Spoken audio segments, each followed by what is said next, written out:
He worked for the telephone company after he got out. So did I. I spent 38 years with them and retired.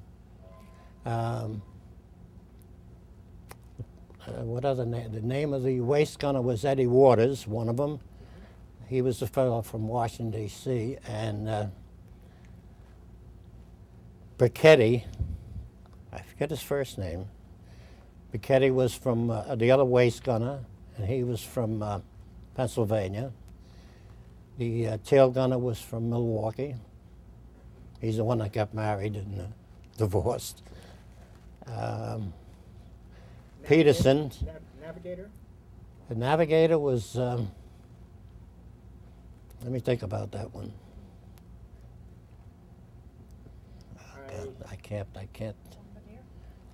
The bombardier was Peterson. He's the one that got killed, a 19-year-old boy. And he was from Minnesota.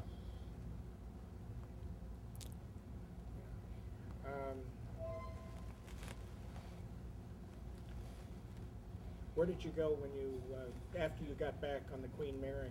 Where did they send you? They sent us to Atlantic City. That was the replacement depot, I guess you'd call it. And they checked our health and everything else. We if we were on any medication they needed to give us there, and they gave us there rather.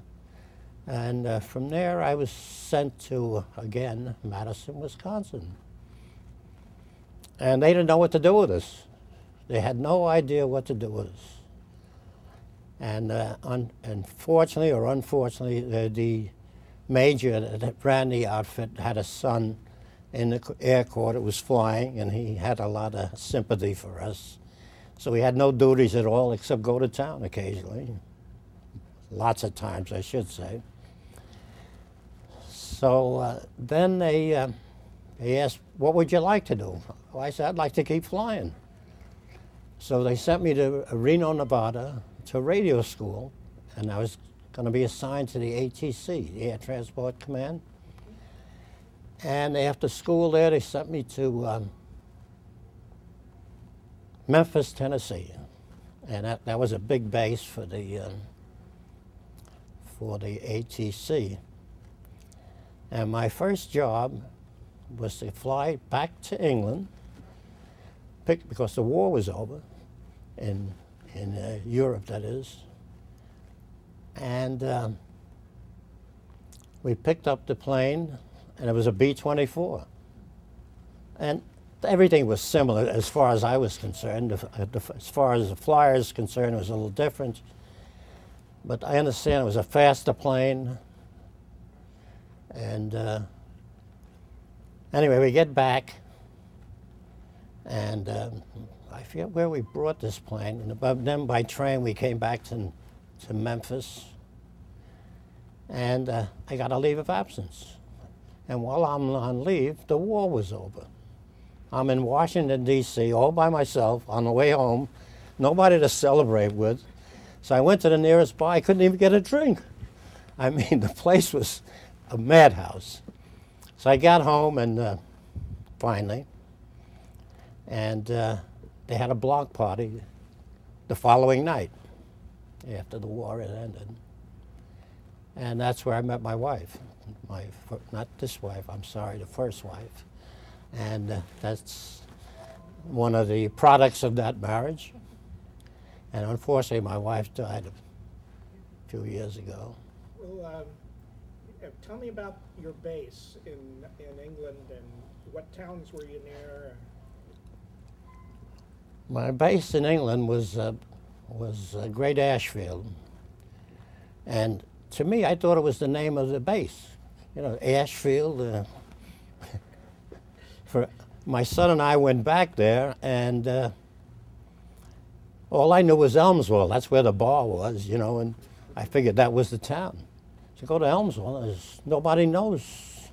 There's nothing there that looked like an airfield. So there's a young couple there coming home from church, and I said, do you know where this Great Ashfield was? Yeah, that's a town right up here.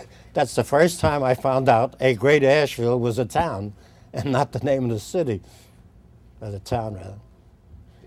Did you have any contact with the local English people while you were there? Yes, but I didn't have any, I didn't make any real friends, you know, just acquaintances at the bar for one night or another. And then London, you didn't meet anybody there. I went to shows. I like to go to musicals. I still do. I love musicals. Did you get to spend some time? Did you get a trip to the Flak farm? The Flak farm.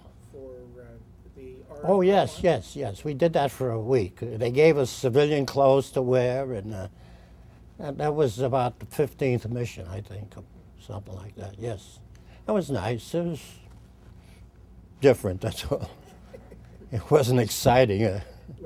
Were you waited on hand and foot? Yes, we did. They did that. We had a mission where they gave us pancakes, and these were like bombs. I mean, these things were, whew. I don't know how, and a lot of fellas got sick on the mission. And we got back at the briefing. They mentioned this to the debriefing. They mentioned this to the officers, you know, how they were sick on the mission, and what our colonel did was say, when my men fly, I want them to have fresh eggs.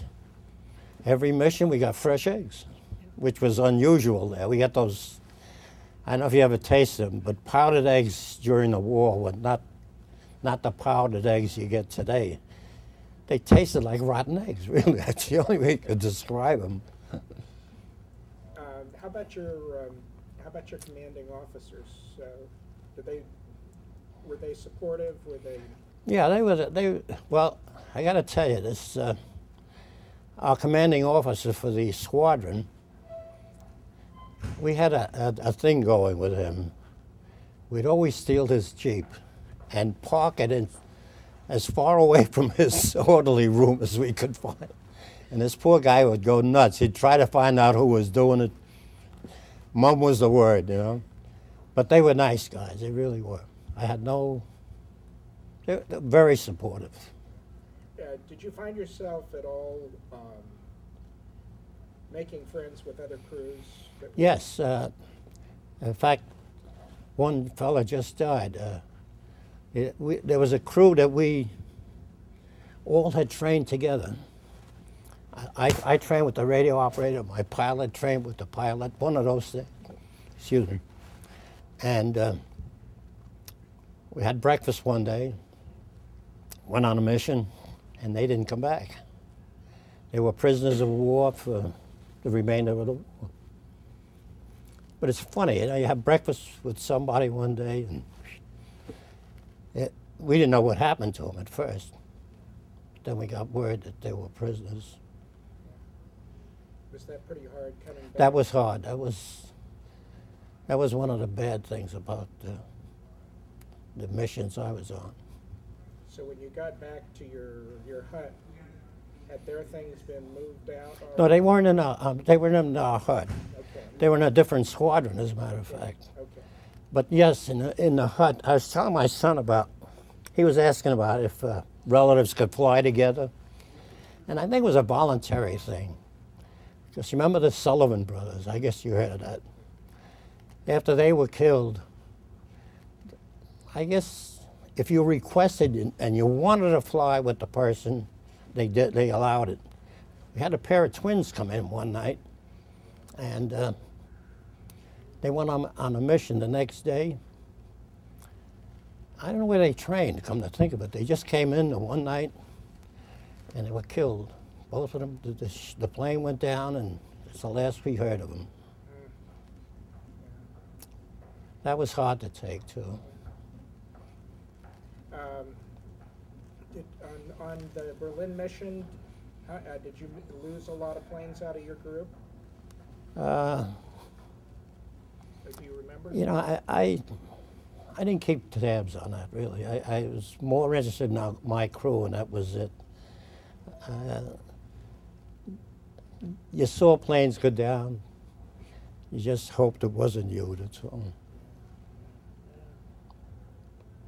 Now, I see a plane, I see a thing in the movies occasionally where they show a B-17 being shot down, and the thing is going straight down. Well, I was on that mission and saw it live.